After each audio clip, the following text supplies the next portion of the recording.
You think baseball is slow? Think again, because over the years, this game has given us moments so insane they could only happen once. Moments that made players, fans, and even the league itself lose control. It started with a disaster that nobody saw coming. A line drive, moving faster than a car on a freeway, nailed a fan in the face. The entire stadium froze. The crack of the bat turned into screams. Paramedics rushed in. Players stood on the field, speechless. It was the kind of scene that reminds you, this sport can turn brutal in a second. And then there were the bees. Thousands of them, swarming the field mid-game. Players dropped to the ground. Umpires ran for cover. You had million-dollar athletes literally sprinting away from bugs.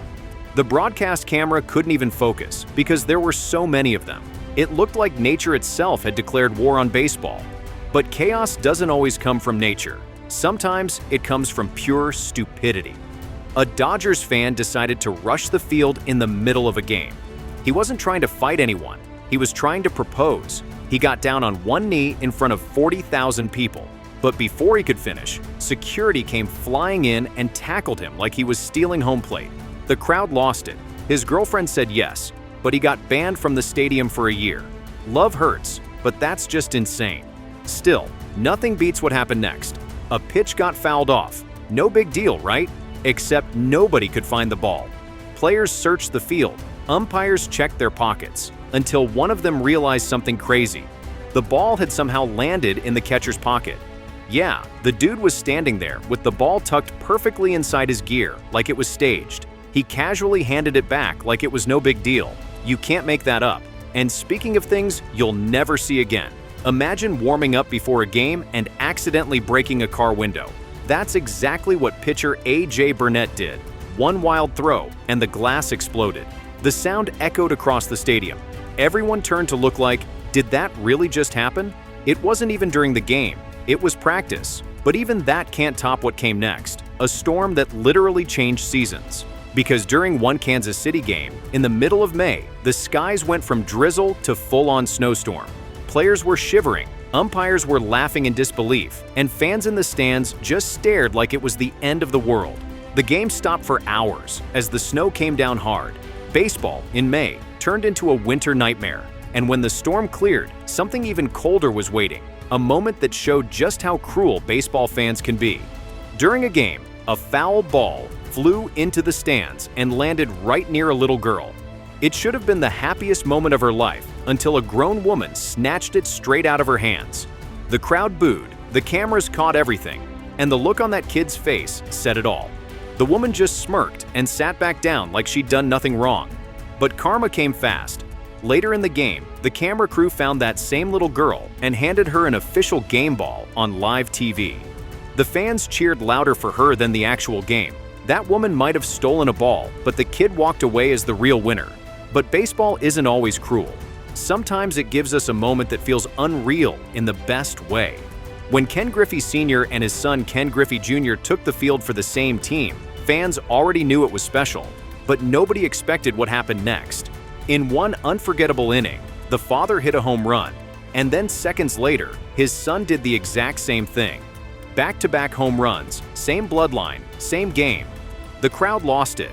No other sport has ever seen a father and son literally dominate together on the same team. It wasn't just history, it was family legacy in motion. And then, out of nowhere, came one of the strangest first pitches ever. The Chicago White Sox had Sister Mary, a Catholic schoolteacher and former college pitcher, throw the ceremonial first pitch. Everyone expected a soft toss, maybe even a bounce. Instead, she wound up and launched it like a fastball. The crowd roared, players stared, and before anyone knew it, she was trending online. Clips of her throw went viral worldwide.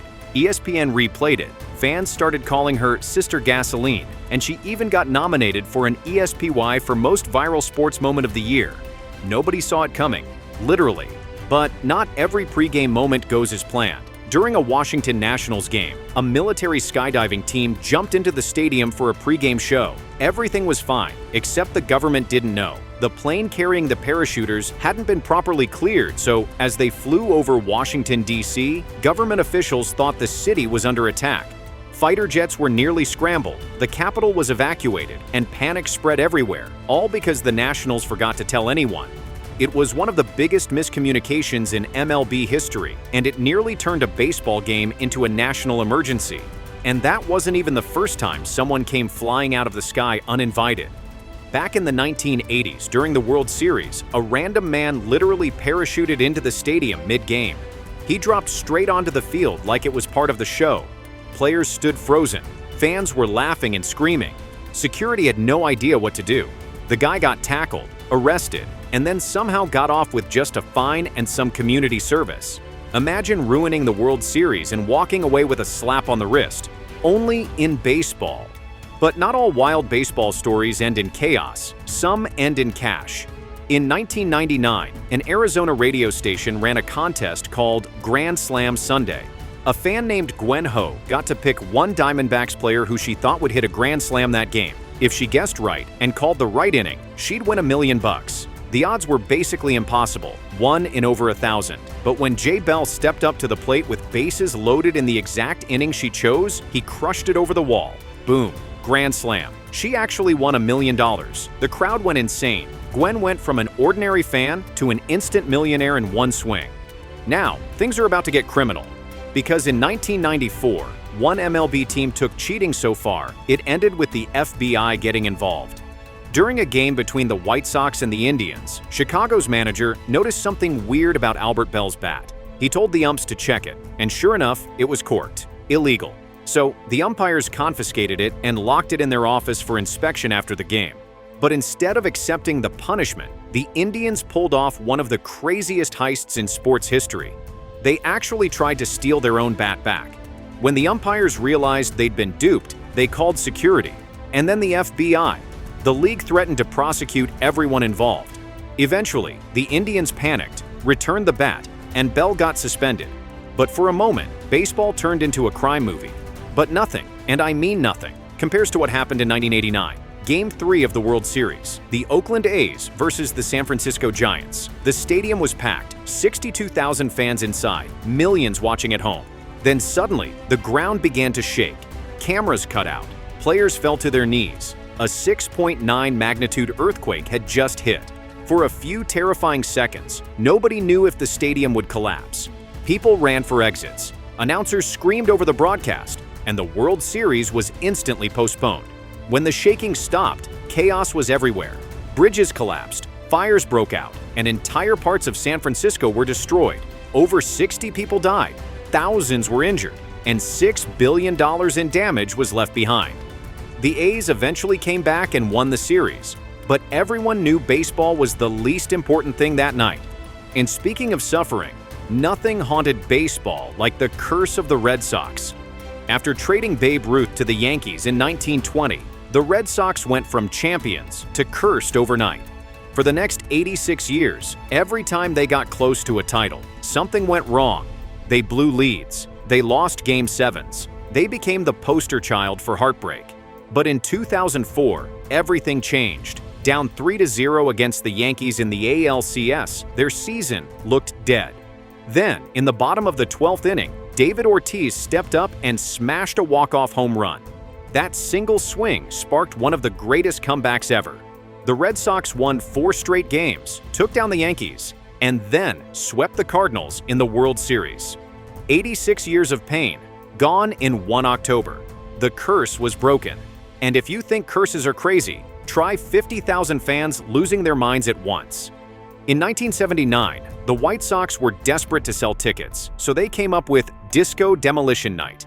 The plan? Let fans bring old disco records to the stadium, blow them up between games, and celebrate rock music taking over.